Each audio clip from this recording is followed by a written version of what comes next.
Hello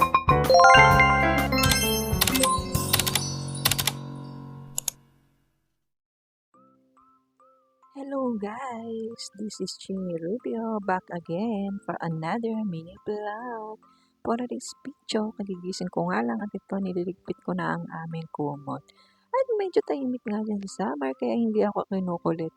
Minsan kasi guys, kapag nakita niya akong nakatayo at gising na ay sumasampa siya rito sa may kama. At pagkatapos ko nga dyan maghilamos at magligpit na inigaan ay nag-almusal na rin ako. At si summer nga hanggang ngayon ay tahimik kaya ito nakakain ako ng ayos. Kasi minsan 'pag nakita niya akong kumakain ay parang gusto niya rin kumain nitong kinakain ko. Kaya naman ito, um, nilubos-lubos ko na habang siya ay tahimik. Meron kasing araw guys na maligalig si summer na minsan talagang dito pupunta sa akin sa may kama at minsan dito rin umiihi, gano'n siya. Lalo na guys 'pag lalabas ako ng kwarto at yun ang pinaka-pang-inis niya talaga sa akin. Pupunta siya rito sa may kama, dito hihiga, ganyan. Ganyan po 'pag naglalabig sa'kin si Summer.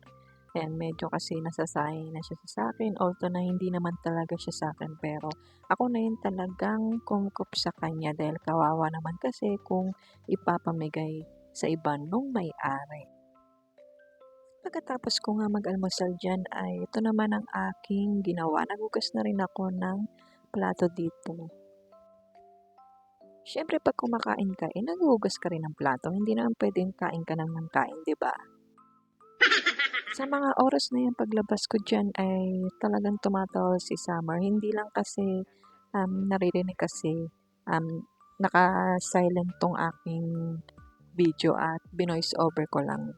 Pero nandun siya sa kwarto, tahol ng tahol at ang ingay kaya ayan, minamadali ko na talaga maghugas ng plato. Kasi ang gusto niya, andun lang kaming dalawa sa kwarto. Kapag nandun ako, hindi siya nag-iingay, hindi siya nagkukulit-kulit. Kaya dapat oras-oras niya ako nakikita dun sa kwarto. O, di ba? Napakagaling talaga ni Summer. At nung bandang hapon nga ay naligo na rin ako dyan kasi ako ay medyo nainitan na at meron kaming pupuntahan ni Mahal. Kaya ito, for the BSB.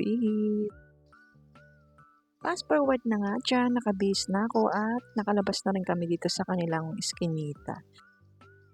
Bale kasi may pupuntahan kami ni Mahal. O yun lang guys, hanggang dito na ang aking video. Thanks for watching.